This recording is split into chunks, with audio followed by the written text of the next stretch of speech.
is Chris Wells, and I'm holding it in the road with Mr. Gray Fox and Big Bad Harold. When life switch to sports mode, hold it in the road. When you get so mad you can explode, hold it in the road. Bro, just stay focused on your goal. Don't let them crack the mold. The finish line straight ahead, bro. Hold it in the road. When life switch to sports mode, hold it in the road.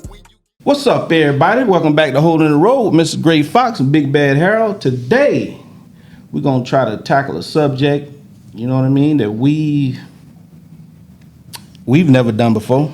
You know what I mean? Yeah, it's a new. Story of addiction, recovery, redemption. Is redemption the proper word? You know what I mean?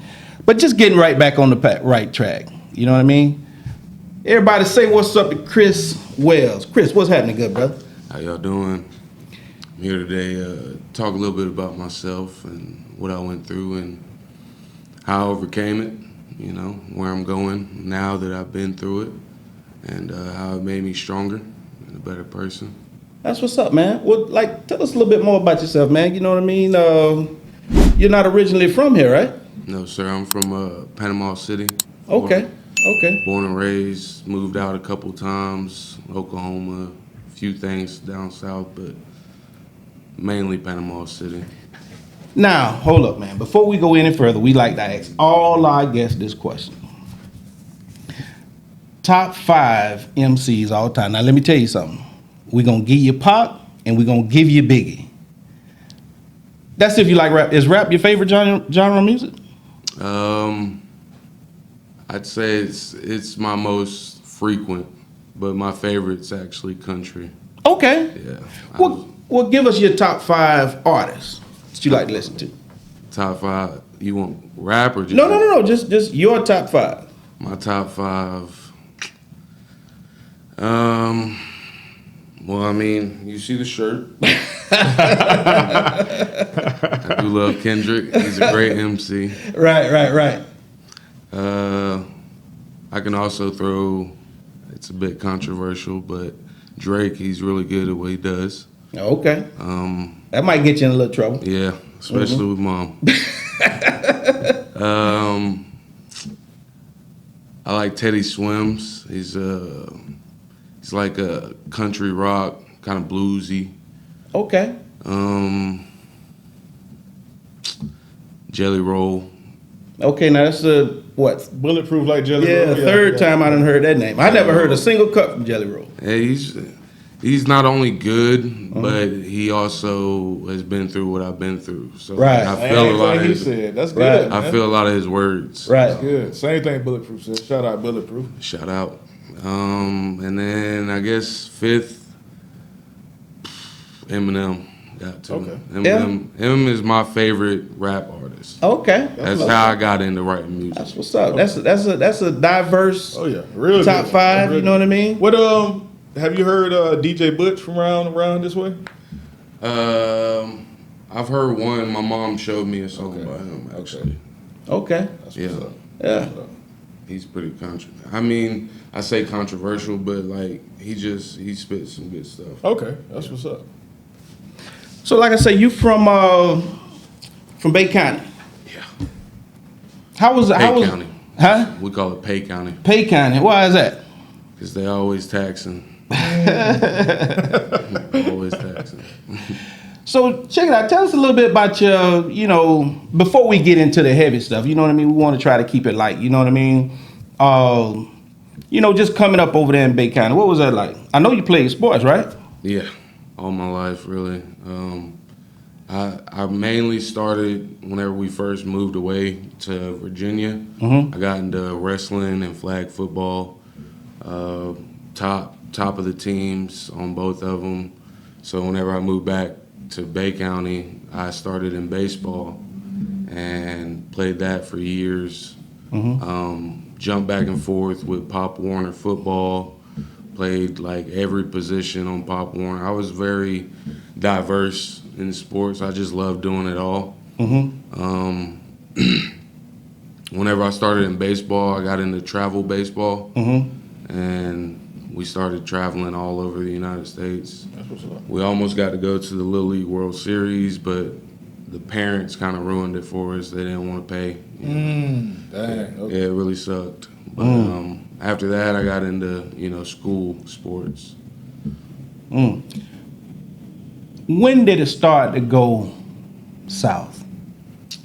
Probably sophomore year of high school, I started moving away from mom's rules, sticking to the code, doing what I had to do. I mean, like in school, I was always trying to be the class clown, but I got my schoolwork done.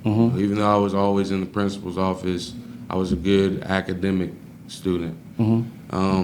But whenever my sophomore year came, I was more peer pressured. I was always hanging out with kids, trying to be with the cool kids and stuff. And then got into smoking weed after I started doing tobacco and sneaking around with that. Got into weed and just kind of fell off from doing my classes and stuff. Didn't want to go to class, always skipping, finding new ways to skip, new people to skip with. And then by senior year, I had done 2 years of ROTC and thought that was good enough, to keep me on coach's good graces, but my classes weren't. So I didn't get to play my football senior year, and that kind of dragged me downhill. And by that point, my mom had moved me out because I wasn't doing what I was supposed to be doing, so I was staying with my dad. And then once coach told me I couldn't play, I just kind of fell off into hard drugs by family members. Yeah. You say what now? I said my family members, they got me into harder drugs. Your family members? Yeah. Cousins, things like that? Closer, like siblings, my father. It's a tough thing to deal with whenever he's always smoking things that he shouldn't around us. And then whenever I stopped doing my classes and just hung out around the house, he was letting me hit it with them. Harder drugs? Yeah. Like what? Like methamphetamines and stuff like that. Damn. Yeah. And then after that, I just kind of gave up on school and started hanging out with the family and stuff. Hanging out with the kids that also didn't want to go to class. Damn. That's pretty deep there, bro. You understand what I'm saying? I don't even know what questions to how to even follow that up. Yeah. You know what I mean? So I see what kind of started it. But then you went into a harder drug than that. Yeah. It kind of gradually got there. It didn't jump straight to it. I had, like I said, started on meth, but that wasn't for long at that time. Then I kind of got into coke with friends and, my brother and stuff. And that was fun for a while. We was always, and I say fun, but you know what I mean. Yeah. It was fun in the moment. But after that, the storm had hit. Whenever Hurricane Michael had came, Right. that's whenever everything really hit the fan. I was homeless right after. I was staying in a spot. It wasn't a good spot either. I was staying with some junkies and a friend of mine that we found some lady who was renting out one of her rooms, and she wasn't a good tenant, landlord. But we was making it work. We was working every day. We was getting high playing video games. We thought we had it made. And then the hurricane hit, and I lost all that and everything that I had there, and was too stubborn to ask Mom to let me come stay with her. Right. Because she had, her new boyfriend and his kids and my sister. So it was already a house full. And my other family members weren't that great, My auntie kicked me out the night of the storm because they thought I stole from them, just all kinds of stuff. So I ended up in a homeless shelter at one of the high schools, actually, and stayed there for a little bit. And then they gave me some money to leave, like $1,200, and I bought my first truck from my stepdad, and then ended up having to put more money into it than I paid. And then that's whenever I just kind of fell off. Once I got that truck, I started working at a strip club and got into the wrong crowd. And then got introduced to Roxy's. And I didn't start doing them then. You say Roxy? Yeah, what are Yeah, Roxy's? so Roxy's like Perk 30s. Roxy Codone, I think is what it's Okay. called. But it's like, it's pretty much fentanyl. It's like synthetic fentanyl. And I didn't start doing them then, but I got introduced to them. I didn't start doing them until I was staying with my best friend, actually, and I ran out of weed. And he had, for like a year, I was always telling them, you know, they need to get off that kind of stuff because it just made them look so sick and dead all the time. And one day he was, you know, looking sick and dead, and I was out of weed, and I seen his stuff sitting on the table, so I hit it. And after I hit it, that was it. I was stuck. This was Perks. Yeah, this was the Perk 30s. Now, is it a pill or do you smoke it? Or? It's a pill, but you put it on, well, there's multiple ways to do it, you Yeah. know, with any type of drug, but the best way that we found was to put it on foil and slide it, and it smokes. Slide, what do you mean? Like put a lighter behind it and let Melt it it slide. down. Yeah, melt it down, and it would smoke up. Yeah, and it would last longer instead of snorting it or popping it. And if you popped it, you die because if you take the whole pill at once, it's an overdose. Now, when you say last longer, how long do that like high usually last? I mean, the first time it was sensational, I guess you would say. You know, your whole body just feels like a cloud. I mean, that's the best way I could describe it. But you'll never get that high again afterwards, and you'll just be chasing that high. It takes more and more each time, and then the pills are sold for. Where I'm from, they were sold, and people think it's crazy when they hear this, but the pills were sold for $50 a pill. And there's other places in the U.S. where they're sold for $2. You know. Damn. So, Yeah. but I'm saying, how long does the high last? I mean, is it all day feeling or is it? The high itself lasts a short period of time. The sickness after lasts all day. That's what I was about. That was my next question. The crash coming down from a feeling like It's that. an instant crash. It's you wake back up, you're very irritated, you're wanting the next high. If you ran out, you're irritated the rest of the day, you're throwing up, your chest hurt, your back hurts. It's an aching pain looking for the next high. What was the lowest point, man? When you realize, hey, look here, man, I got to let this shit go. I died in front of my mom. I had just got my fix and was sitting on the couch with my girlfriend at the time, and we were watching something, and Mom was at her desk, like from here to the wall, and she was doing her work, and I went to the bathroom to hit it, and I came back to sit down, and the next thing I knew, she was standing in front of me, you know, shaking me and trying to wake me back up, and said I went blue in the face and drooling. She didn't feel a pulse. And the next thought that I had wasn't embarrassment or like wondering if she was okay or Ryan was okay.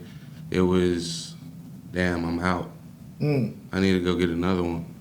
Damn. Yeah, I went outside to smoke a cigarette and was trying to figure out how I was going to get the money for another one. So the next morning, and Mom had been talking about rehab recently, you know, before that. But the next morning I woke up and was like in so much pain because I couldn't get my fix that my body was saying, you need help. So I got up and walked in the living room and told Mom, hey, let's call that rehab. And that's whenever I started my rehabs. How many did you only go to one and it worked? How many rehab programs did you go to? Now, I went to 3, and none of them worked. Why is that? Why would you say that? So I wanted them to work, but it wasn't the rehabs that was supposed to make it work. It was myself. Oh, You know, so the first time I went, I dove headfirst into all of it to make everybody else happy. right. And I lost track of it along the way while I was there because, for one, I didn't know I was going to be there that long. For two, I was, I didn't have my addiction anymore, so I needed some other fix. And there was pretty women there, so I got distracted a lot. And then 3, I had a girlfriend at home that was still in the addiction that would call me and bother me a lot and ask me, if I'm doing anything promiscuous before I'd even did anything promiscuous. So it drove that urge even more. And so that one didn't work for me, and I got out. But I made friendships there that I thought I was gonna hold on, because all my life I've always like whenever I make a friend, I feel like it's for life. So I got in there and made these friendships, and nobody stayed in contact. So it made me kind of dive back into my addiction. Like, that didn't work, so let me just go back to what I was doing. My second time was in Panama on the beach, and that one I wanted to take seriously. So like, I was doing my thing, but I made friendships again that I thought would last. And because it was close to home, I thought that they would be nearby. But those friendships didn't work. I fell back into my old friendships, people, places, and things, and that was a kaput. And then the last time was the worst because I was still using, and I was on probation, and I had to go to probation the next day, and I just used, and I was on meds from Life Management. So, and the meds are for you to take, like naltrexone, Suboxone, all that kind of stuff is for you to take when you're not using. It's to keep you from being able to get high when you do try to use again. But if you take it while you have the drugs in your system, it sends you into what's called a precipitated withdrawal. And it completely shuts your body down and like tries to shove it all out. So I took those drugs while I was high and almost killed myself. Like I probably almost exploded from the inside out. Like, Damn. by the end of the day, I was in another rehab, and I had lost 13 pounds from that morning because of all the fluids and stuff that was just projecting out of me. And after that, I really thought that it was do or die. If I don't get off of this, it's not going to change. I'm either going to die or be in prison. Right. I got out of that rehab and was still in that same relationship. The relationship with what? The drugs or The girl. Okay. I was in the same relationship that whole time, and her adoptive mother is the reason why I was on probation. So I was not allowed around her family, but we ended up moving her in with us because she needed somewhere to stay. It was just a lot. And she didn't want to change. She did not. She still wanted to use. She still wanted to manipulate. And she kept on dragging me back into that lifestyle. So until I could get out of that relationship, it was never going to change. When you talk about the friendships, I mean, you just wanted somebody to talk to, or you felt like you needed somebody to talk to, or somebody that you could relate to, or whatever? Yeah, I think I learned in rehab that I was codependent, and I didn't know that word until I went to rehab. And it took a while for me to realize that they were, correct, because I just, as a man and how I grew up, being codependent just didn't sound right, you know. But once I really read into it and looked into it, I realized that my relationships with people are codependent sometimes because I'm always looking to fix somebody. So I had to get out of that mentality of wanting to be with someone that needed fixing and start trying to find relationships with people that already had themselves together. So until I could figure that out, I couldn't break up with her, because she kept on manipulating me back into it. If there was something that you could change about the programs that you went to that you feel that'll make it better and have a, strong impact, better success rate, what would you suggest, if anything? More one-on-one times with the patients that are there, because I feel like the groups don't work as well as people want them to, because a lot of people aren't, or at least in my own opinion, it's hard to open up about such deep things, that you want to hide from people in front of an audience. It almost feels like you're trying to out yourself. Yeah. And it's hard to do that. And I feel like it's easier whenever you're on a one-on-one, kind of like this, just sitting here talking, having a mutual conversation. Did the medicine, did the drugs, did that work? I think it's the counter drugs or whatever. I don't even know how you describe it. So naltrexone and Suboxone and Vivitrol and all that stuff, it works for a period. But you don't want to be stuck on it because then you're just replacing your drugs with the New drug. new drugs, Yeah. And I feel like at some point we need to be off of those. You don't want to be putting stuff in your body that you don't need. And me personally, I didn't like the fact that I had to take drugs to stop drugs.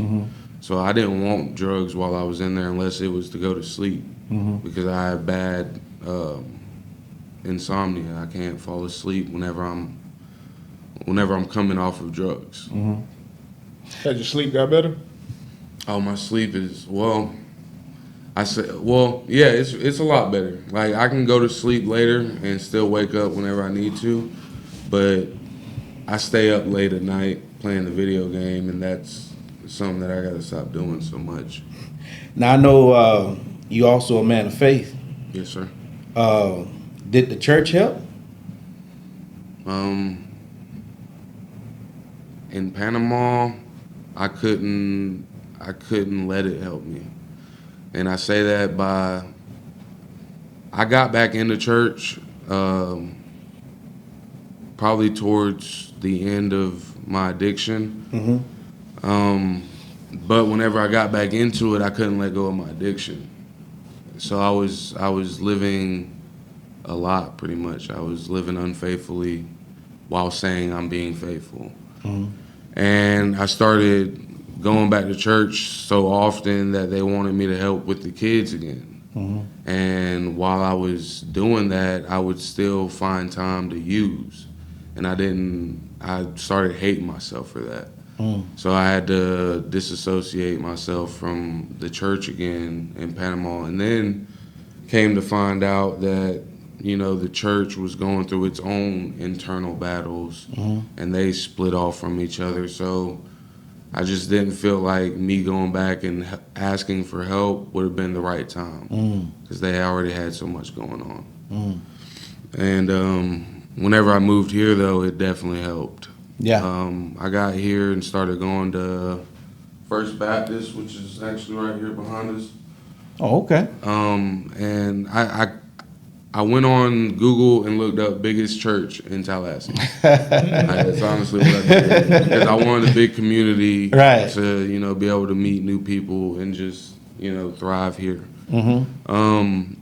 Whenever I got there, it was great. I joined the softball men's league, did all the events with them, got to know a lot of people.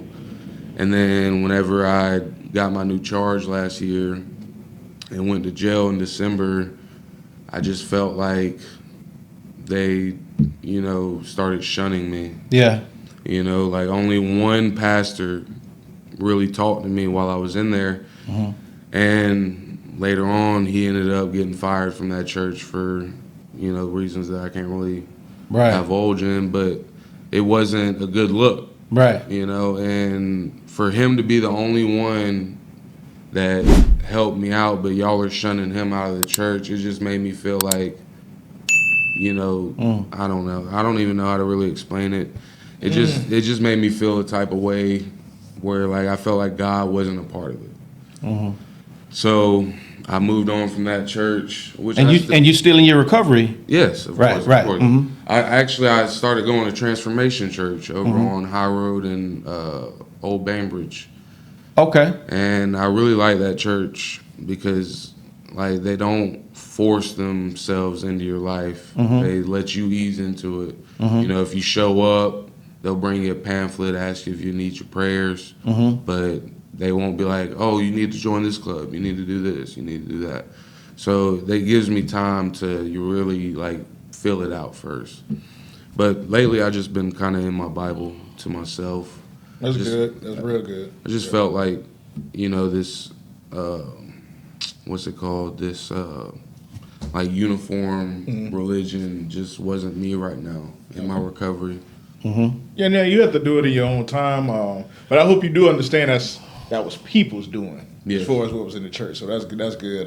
Yeah. But yeah, it's a lot of people waver with church, and especially with what you was already going through. It was easy for you to just be like, look, man, I ain't with this because of, like you said, the relationship you felt like you had prior to your mishap in December. Yeah. And then that's the time you would think they would rush to you, fill you up with love, wisdom, everything else, and they didn't. Yeah. So a lot of people would have felt that way, whether you was going through recovery or not. But definitely staying in your Bible, like you said, to get your own understanding, your own relationship with God is a huge thing. So I'm glad you did do that. I'm glad you made that decision. That's and it made it easier in jail for me, really. That whole month I was in there, the only book we had was the Bible. And we also had tablets that had the Pando app, which is a great app. I would recommend it to anybody that works in the prison industries to let their inmates use it because it opened up doorways for me not only to read the Bible but to hear the perspective of other pastors around the world talk about that's good. Their religion and how they see Jesus and how he came for us and died for our sins. And Michael Todd was the main one that I listened to on there because he's come from a past like mine, and he's done things in his past that I've done in mine, and he's made his way onto a platform where he can spread his thoughts on this religion and also his testimony on how he made it to where he is. And it just kind of spoke to me a lot. That's good. How big was that change of environment to your recovery when you moved from Panama City up here to Tallahassee? I just had to stay away from the same neighborhoods that are down there because I know my mom, whenever we first got here, every day had a news break that she wanted to bring up to me, telling me, oh, this is happening over here, this is happening over here. And it got to a point where I was like, I get that that's happening in the town, Mom, but as long as I'm here at home or at school or at work, I should be fine. But you're not doing anything but just stressing me out, making me think that they're coming this way, So I don't know. It was just kind of weird to have to hear what's going on around the city all the time. Around this city? Yes. Oh, okay. Yeah, just because, like, I was still in my early recovery, and, like, I guess it was triggering, to hear it and coming from it all the time in Panama City was just hard. Right. So, but now it's easy. Like, I look at my own news break and check up on what's going on around town now because I'm more secure in my recovery, and I'm not worried about falling off or finding some homeless and him offering me drugs or nothing like that, You lost some friends along the way too, huh? Yeah. All of them, really. And all of them except for the one that introduced me, or not introduced me, but got me on it. The one that I said was there whenever I first hit the drug, is the only other one that has made it out of the addiction. The rest of us died. Or there's 2 in prison right now, but the rest of us died. And it's been hard. You know, all the kids that I grew up with in high school, And they was young when they. I mean, none of them made it to 24. Real young. Yeah, Yeah. real young. Okay. Yeah, it was difficult. Some of them were harder than others because of where I was at in that time frame of them dying. Like there was one that sent me like down a rabbit hole of trying to get myself killed. Because whenever he died, like I was supposed to be with him that day. He was supposed to come and meet up with me. We were supposed to hang out, you know, have a good time because I had just gotten out of jail. I wanted to see him. And I got so pissed off at him that night because he didn't answer me. He wouldn't like call me back, none of that. And I was cussing him out, telling him don't hit me up no more, all this kind of stuff. And I was really just mad because he was supposed to come and spend his paycheck on drugs for us to use together.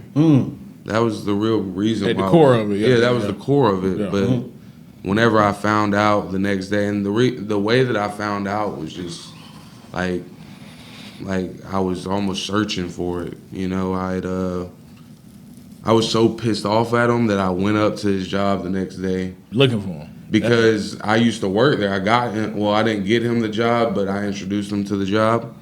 And so I went up there to apply again and try to get a new job, but ask about him. Yeah, yeah. And whenever I got up there, I had asked, you know, the boss, you know, we had talked, chopped it up a minute, and then I had asked about Christian. And he said he had died yesterday. And I was like, I literally cussed him out and said, you're lying. And I stormed out. And before I could even get back to my mom's car, I was crying, boo-hoo, you know, trying to figure out if it was real or Yeah, not. yeah. So come to find out it was true. And next thing I know, like, I'm hitting up every plug every day just trying to find the one that killed him.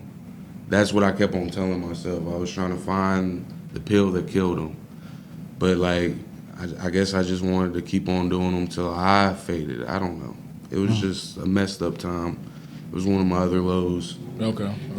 Was there a common denominator, like from your group of friends that you used to hang with,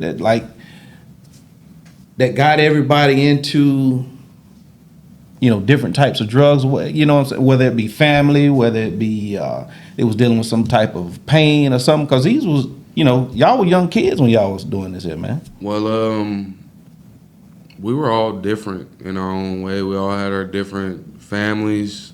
Some were wealthier than others. Some didn't have to be in the drug life. They just were friends with us, you know. But some of us, first, I think I was the only black kid in the group. So it was already hard enough for me to, like they didn't want to hang out with me as much as they wanted to hang out with each other type deal. So I was always trying to be there as much as I could, forcing my way in sometimes. And sometimes doing things that I shouldn't have been doing just, you know, for attention. But the common denominator was Chris, the one that passed away. He was like the coolest guy we all knew. You know, he could skateboard, he could rap, he was real smooth with the ladies. Like, he was the coolest dude we knew. And he was a heavy drinker, heavy drugger.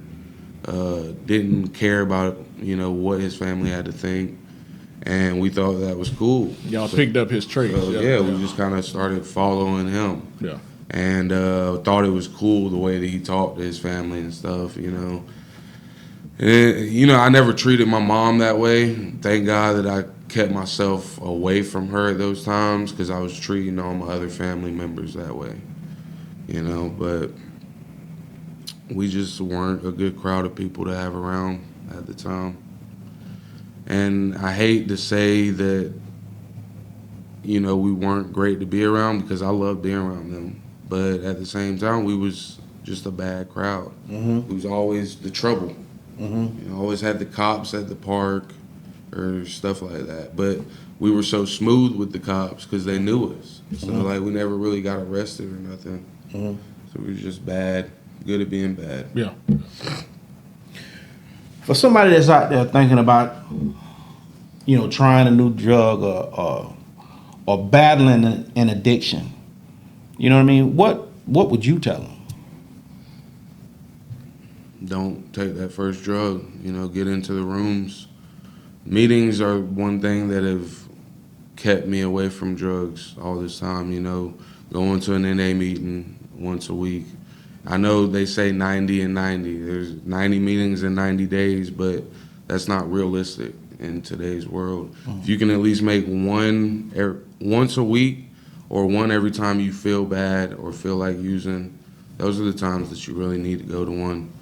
And get you connections with people that have been through it, that have made it out, Make connections with people that know the process and can tell you the next step.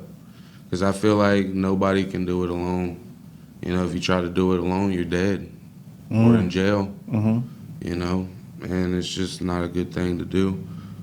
I'd also say to be honest with yourself. Don't let someone else's opinion of you change the way you think about yourself, because we are all worth something. And I had to learn my worth again. Like, I really did not feel like I was able to do anything whenever I moved up here. And it took me like 2 months to graduate and get my GED. And once I did that, I knew, okay, if this is possible, maybe I can go to college. So then instead of just saying maybe I could do it, I just started doing it. And I ended up in college, And even though I went to jail in December, as soon as I got out in January, I was back in college. It's only what you do next that determines where you go in life. And just got to make the next right decision. Do you still feel that pull? Do you still feel that need, or do you know what I mean? Not for drugs. Or as the days goes on, the load gets lighter and lighter? Yeah, it gets a lot lighter in sense of drugs. I do still smoke marijuana. Like, I have my medical card, but that's my own prerogative. I don't feel like that makes me susceptible to any other drug. If I drink alcohol, it's on occasion, like special occasion. I'm not an alcoholic because of how I've seen it do to my family members. I would never want to put my hands on somebody that didn't deserve it. And that's what alcohol does to my family, so there's no point in doing it. Along with anything else, though, I don't have an urge to use fentanyl or any other type of drug. That urge is long gone. And it's only thanks to the people that I have in my life now.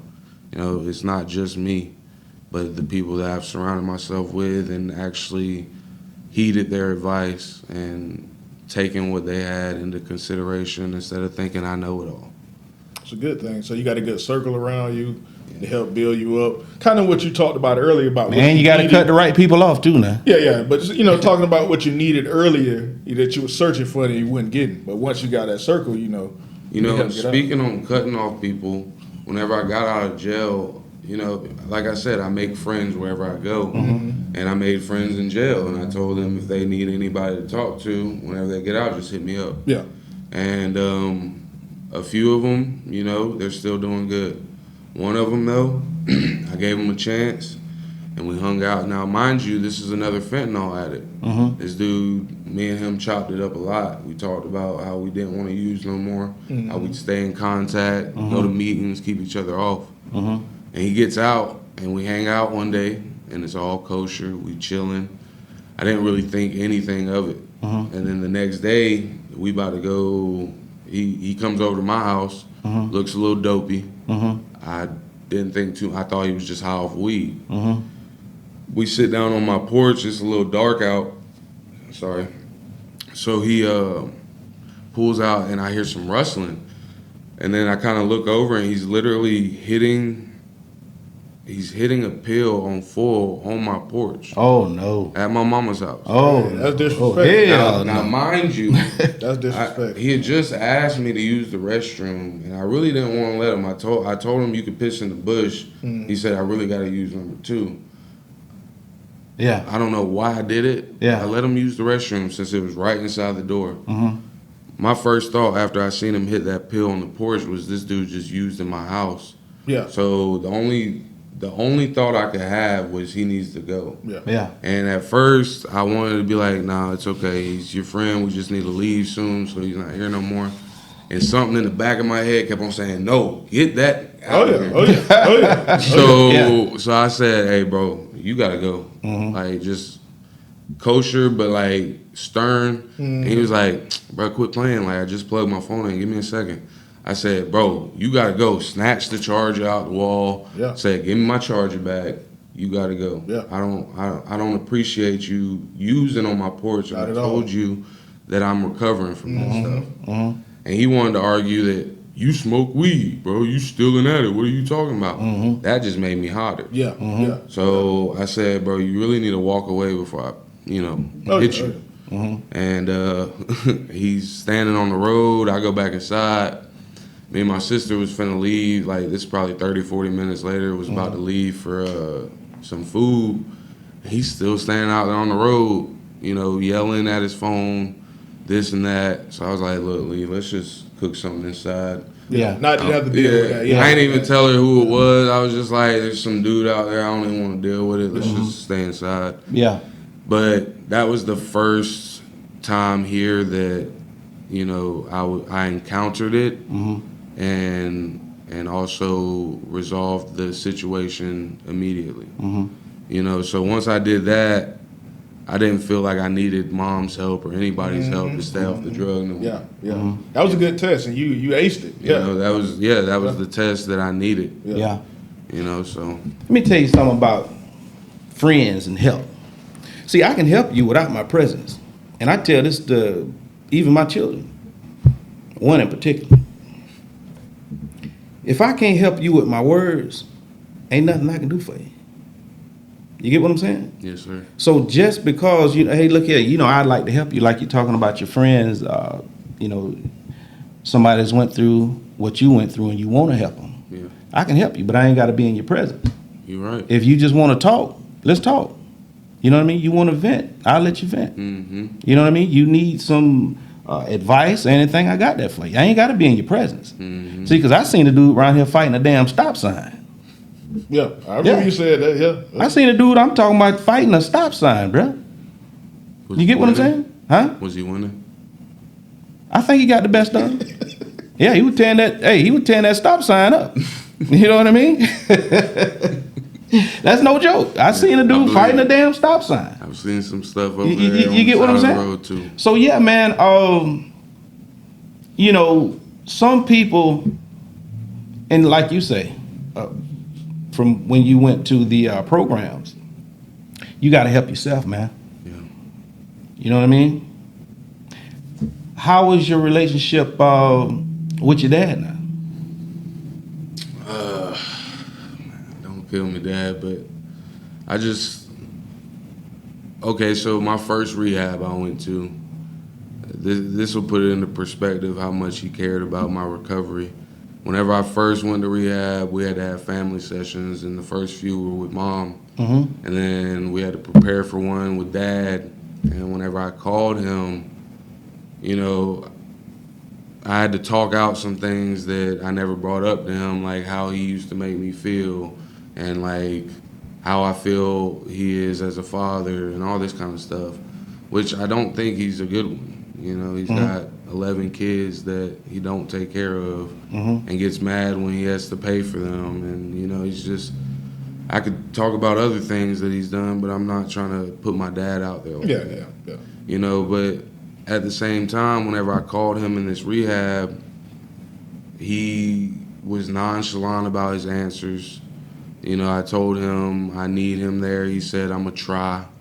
Little stuff like that. Yeah. And I was just like, these aren't things he's never said before. you know, so it's not like it's gonna change. And whenever I go back to visit, I almost feel sad, you know, for my other family members because I'm making so much progress and they're still stuck in the mud where they've been at, or worse, you know. And it just like I don't want to feel bad, but I do because, you know, I've always had a soft side for my family. And even though my mom and my sister and probably a lot of other people have cut them off, I can't because, like, I just don't feel like you should do that to family. I feel like all families should be together. And we used to. Like, we used to have, like, reunions and all that. But, you know, whenever grandparents die, the family dies. Yeah. Stronger ties. I think what you saying about your family is everybody feel that way about their family. But some people, you have to keep at a distance. Once they show that they should be in your life, they'll be deep in your life. Yeah. You know, we all have to go through certain things to show your worth. Like you say, you know your worth now. Yeah. So if they're wasting your time, if they're not doing what they're supposed to, your mom and everybody come along, you know, on the other side when it's time for. But if you're able to help mend those bridges, then great. But just don't sacrifice yourself in mending those bridges. Yeah. Yes, sir. Yeah, you got to keep moving, bro. You know what I mean? And you're doing good, so Yeah. it's a good thing. Yeah. Trying to. Yeah. And like I say, I know now you're back in school, you're working, and you got your close family, your mom and your sister. How important, how impactful was that when? Because I think your sister just moved back from Texas, right? Yeah, whenever she came back, we kind of felt whole again. Yeah. You know, because it's always just been us three my whole life. And that time period between me leaving and going to stay with my dad up until now, it's been very shaky, you know. And I stole from them a lot whenever I was in my addiction and lied and deceived them. And it tore me and my sister apart for a while. And whenever she moved back, I'd earned that trust just like I did with my mom. And now we're all close, too close. No, it's fun. I really do. I really do enjoy their time. You know?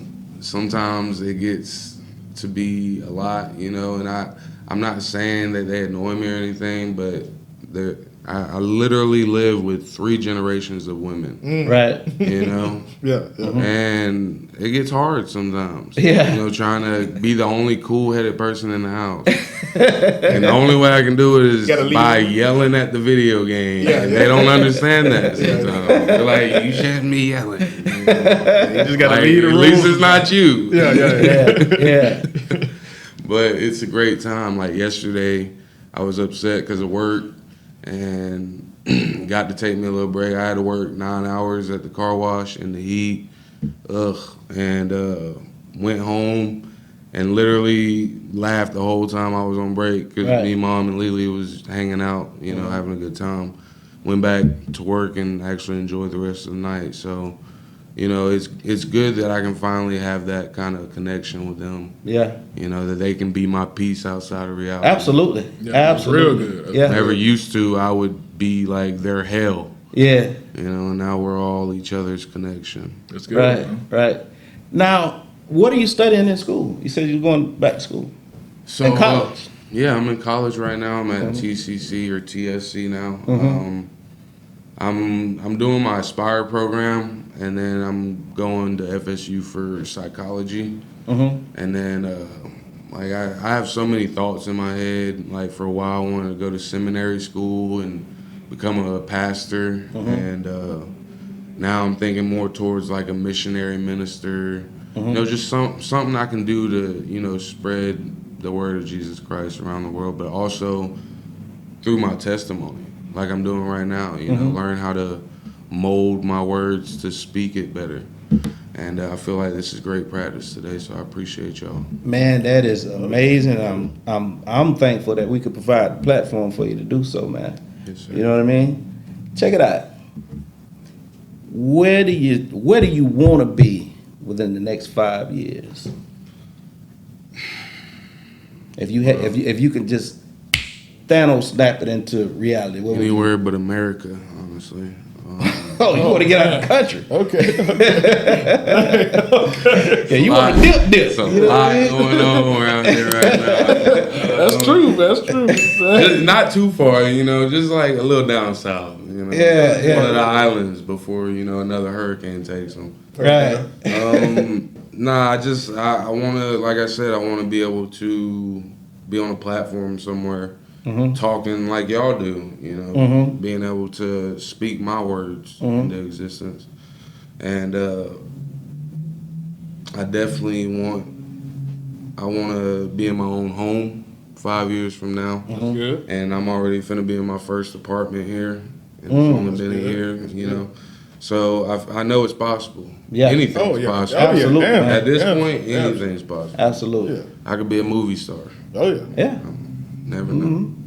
Yeah. Now, what role would you think you'd be good at, as if you was As a movie star? as an actor? What? Yeah, you're a movie buff too. Yeah. Yeah. Hey. I'm interested. What would you like to play up? Hey, let's get the top 5 movies too. Yeah. I'd either be comic relief Right. or I'd be the protagonist, Yeah. like the lead character. Yeah. I've always been called Hollywood growing up and stuff, 'cause, like, especially by family and stuff, because Yeah. I'm always acting. Yeah. I'm always being dramatic. You're animated. and Yeah. Very Okay, animated. okay. And people never know when I'm being this or that. Yeah. Because I just know how to change my facial Yeah. expressions a lot. Yeah. But my top 5 movies, that's a big one, bro. Like, You got a top 5 genre? Like you like Top comedy, 5. action? Oh, yeah, Which one yeah. you like the most? so genres probably action. We'll get out the action list and get some movies out the action list. action. What you like? If we talking Netflix, I can name 6 Netflixes right now. Go for it. Let's do 6 Underground with Ryan Reynolds. Okay. Okay. Yeah. That's a really good one. Gray Man. That was a good one. That Yeah. one was good. The Brother's Son. You seen that? Nah. I don't think I've seen that one. That was all right. Yeah. It's pretty good. Dang,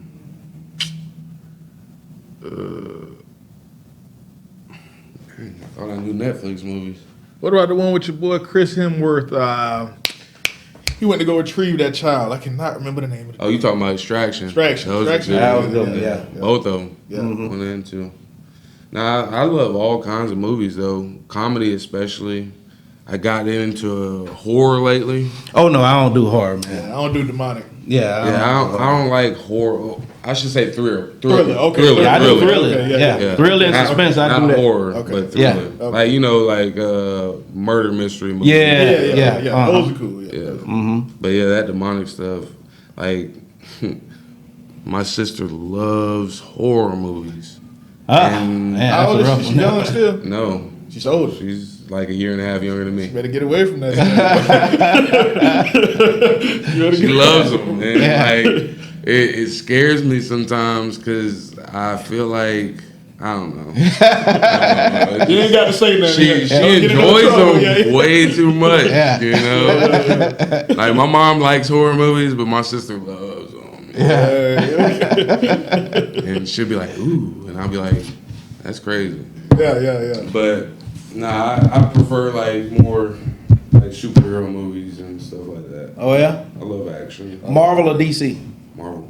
Oh, wait, there we go. We don't All say day. that. Now, have you ever seen any of the DC cartoons, the animations? All of them. They elite. Yeah. Those are All of elite. them. Now that's what they want. The DC cartoons was it. Oh, yeah. Now I don't know about you, Harold, What that? but if I was a casting director, what could we cast my man here? What kind of role could we cast this young brother in right here now? He will be some kind of Dominican tough guy. Yeah. I was thinking some type of goon. Oh, really? Yeah. Dominican Some tough type of goon. Oh, You yeah. understand Hold what I'm on. saying? Hold on. So we talking about like the guy off of Bad Boys, the son. Something like that. Something like that. Yeah, Close to yeah, it. yeah. Close to it. Yeah. You have to play some type of tough guy, man. You know what I mean? You'll be some type of Dominican tough guy. Yeah. Whether you're Because a of my drug build, lord or something like y'all that. y'all cast typing me right now. Yeah, and that's how you make your But money. that's what I'm saying. I mean, you coming through People there be talking about calling you me want to play. Moana. What is his name? Maui from Moana. Oh, yeah. I be getting The that Rock all- did. Yeah. yes, I be getting that all the time. I used to get Ezekiel Elliott from Cowboys. You way bigger than Zeke, though. Yeah, but like the beard and stuff. Oh yeah, okay. Yeah, that's what's up, man. Yeah, and the hair, you know what I mean? Yeah, that's what's up. Yeah, but something like that'd be a good role for you, man. If somebody scouts you like that, they just Hey, I'm here. Yeah. Tallahassee. Just take it. Yeah. Oh yeah, Right just take here. it. I'll do it. I was check on this- Search for the Stars one time. Yeah, that's all right, man. All right, Yes, sir. final question. Is money power? It's a complex question because it's like money's power to certain people, but in my eyes, no.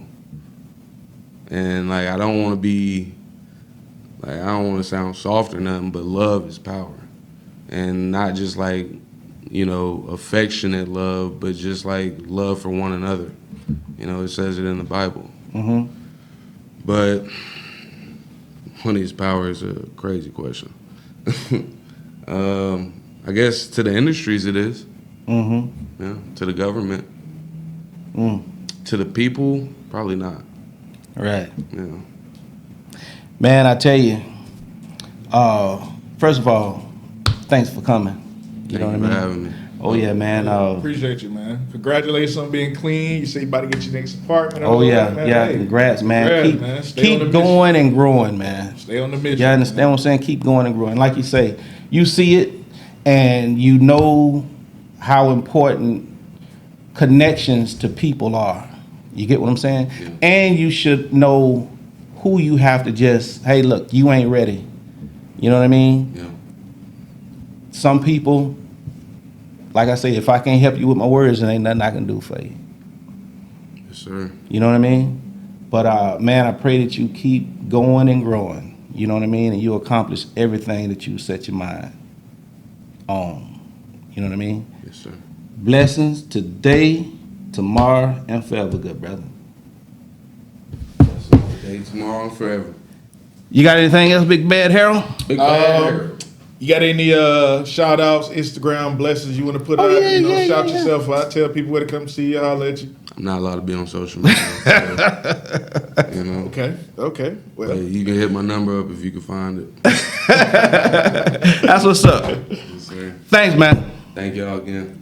Till next time, everybody, y'all live right, play fair. Holla at us. When life switch to sports mode, hold it in the road. When you get so mad you can explode, hold it in the road. Bro, just stay focused on your goal. Don't let them crack the mold. The finish line straight ahead, bro. Hold it in the road. When life switch to sports mode, hold it in the road. When you get so mad you can explode, hold it in the road. Bro, just stay focused on your goal. Don't let them crack the mold. The finish line straight ahead, bro. Hold it in the road.